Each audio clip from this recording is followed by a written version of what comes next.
Amos, chapitre 3, verset 3. Deux hommes marchent-ils ensemble sans s'être concertés? Le lion rugit-il dans la forêt sans avoir une proie?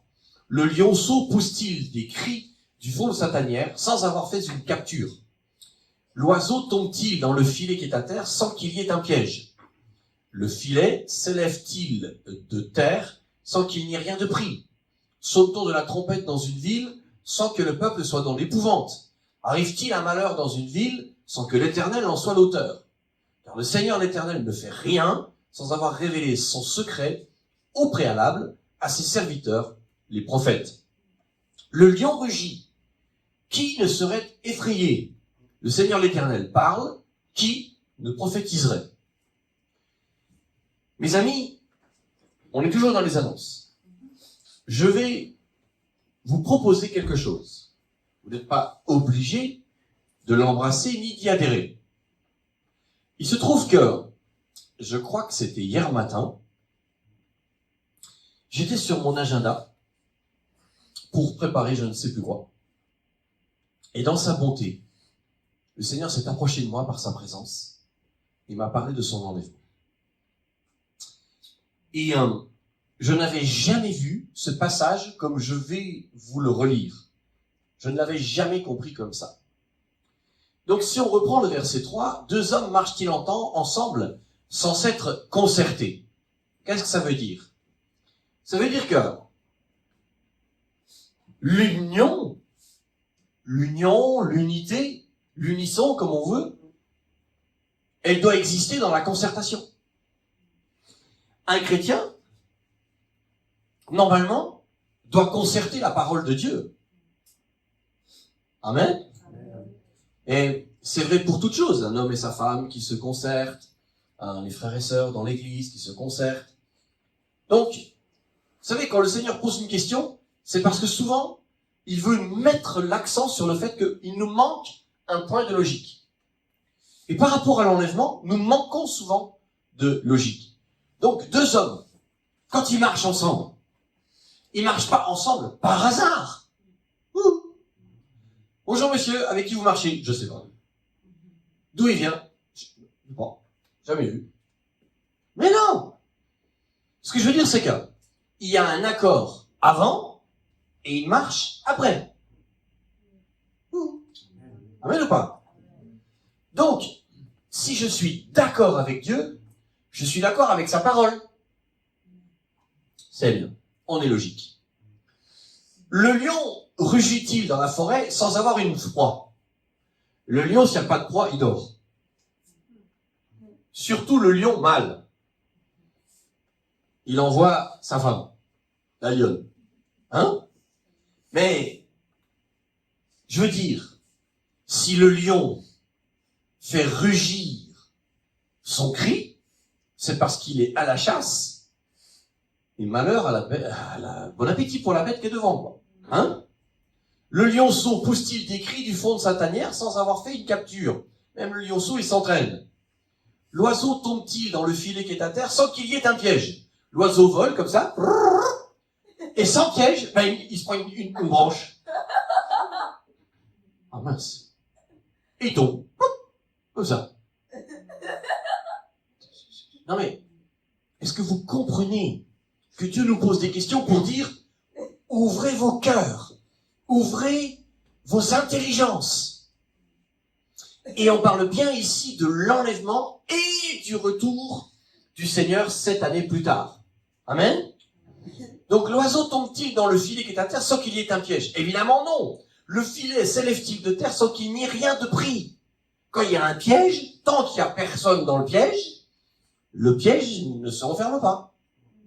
Amen. Ensuite, vous savez que à cette époque-là, on avait les trompettes et finalement, on utilisait les trompettes pour convoquer le peuple à la guerre. Sans le tour de la trompette dans une ville, sans que le peuple soit dans l'épouvante. Alors, forcément, quand on sonnait la trompette, selon comment on sonnait, si c'était pour annoncer la guerre, branle-bas. C'est important, écoutez bien. Imaginez qu'on sonne la trompette pour avertir la guerre, la personne dort. elle va pas dormir longtemps. Elle va pas dormir longtemps. Amen.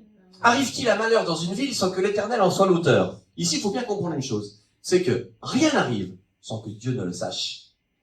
Sa lumière est partout. Amen. Alors, on a la première question. Deux hommes marchent ensemble. C'est logique, ils en ont parlé avant. Le lion voit une proie, il rugit. C'est logique. Le lionceau fait de même. Même logique. L'oiseau, finalement, il voit pas le piège. Vous comprenez ça? Il le voit pas. Sinon, il irait pas dedans. Hein? Eh oui. L'enlèvement, c'est la même chose. Est-ce que tu le vois? Il est devant toi, mais tu le vois pas. Parce que quand l'oiseau vole, le filet, il est devant lui. C'est une fois qu'il est dedans qu'il dit, ah ben il était là. Et puis, clac, clac, fini. Ce sera ça l'enlèvement. C'est pas parce que tu le vois pas qu'il n'est pas devant toi. Vous comprenez? Toutes ces questions-là, et encore une fois, si le Seigneur ne m'avait pas parlé, jamais j'aurais compris ce passage comme je suis en train de vous l'expliquer. Le filet s'élève-t-il de terre sans qu'il n'y ait rien de pris? Le filet s'élève-t-il de terre? S'élever de terre? Non, voilà. Je suis par terre, je suis plus par terre. Je suis par terre, je suis aspiré vers le haut. Parce que quand le filet se lève et que l'oiseau est dedans, je peux vous dire que c'est le manège. Hein. L'oiseau, il fait... Ça vous montre pas ça? L'enlèvement arrive, je suis élevé de terre en un instant, en un clin d'œil. Amen. Mais l'enlèvement, il prend personne. L'enlèvement arrive, pas. Oh, je les ai oubliés. Oh ben mince alors. Oh purée. Oh Alain. Oh mince. Michel. Bon bah tant pis. Mais non. Ou t'es une vierge sage, t'es prêt, tu pars. Ou t'es pas une vierge sage, t'es pas prêt, tu pars pas. C'est simple. Amen. C'est un peu comme dans n'importe quel endroit. Vous avez des restaurants très sélects, des fois des séminaires très sélects. Vous avez un carton d'invitation. Si vous n'avez pas le carton d'invitation, vous rentrez pas. Amen. Donc, sonne-t-on de la trompette dans une ville sans que le peuple soit dans l'épouvante? 1 Corinthiens 15, à la dernière trompette. C'est 1 Thessaloniciens 4. L'enlèvement, c'est la dernière trompette. Au cri de minuit, à la trompette de minuit. Les morts en Christ ressusciteront premièrement. Et nous, les vivants qui serons restés pour l'enlèvement, nous partirons avec lui. Si Dieu ne m'avait pas révélé ce passage, je ne serais pas capable de vous l'expliquer à cette heure. La trompette sonne l'enlèvement. Que le peuple soit dans l'épouvante. Et même nous, les chrétiens, que l'enlèvement, ce soit sérieux pour nous. Arrive-t-il un malheur dans une ville sans que l'Éternel en soit l'auteur? Le jour où l'enlèvement va arriver, pour beaucoup, ceux qui vont rester, le malheur va commencer. Le Seigneur, verset 7, regardez bien. Le Seigneur l'Éternel ne fait rien sans avoir révélé son secret auparavant à ses serviteurs les prophètes. Écoutez-moi, beaucoup disent, voilà, Jésus a dit, et c'est un fait notoire, Jésus a dit qu'on pouvait savoir ni le jour ni l'heure. Et alors, est-ce que ça enlève la semaine, le mois, l'année, la décennie? On a juste enlevé le jour et l'heure. Et réjouissez-vous, c'est le minimum qu'on a enlevé. Jésus n'a pas dit pour ce qui est du siècle ou des siècles. Voilà, forcément, à un siècle près. Jésus n'a pas dit à 1 ou 2 millénaires près, vous savez pas. C'est sûr, 2000 ans, c'est même pas la peine de faire des investigations. Mais mettez-vous à la place d'un détective privé. Je regardais une émission cette semaine sur malheureusement un fait divers réel. Et on a enlevé une jeune femme. Mais pas enlevé dans le ciel. Enlevé pour lui faire du mal. Un enlèvement crapuleux. et des dizaines d'années sont passées. Et la seule qui restait attachée, harnachée à chercher la vérité, c'était la mère. 3 juges d'instruction, plein d'avocats successifs. Et la vérité trébuchait, trébuchait, trébuchait. Et à un moment donné, la maman, eh bien, elle paye un détective privé. C'est réel, et en France, hein, et tout près de nous. C'est un fait divers qui a commencé dans les années 70, à la fin des années 70, et qui a été résolu plus tard, presque plus tard que 2010.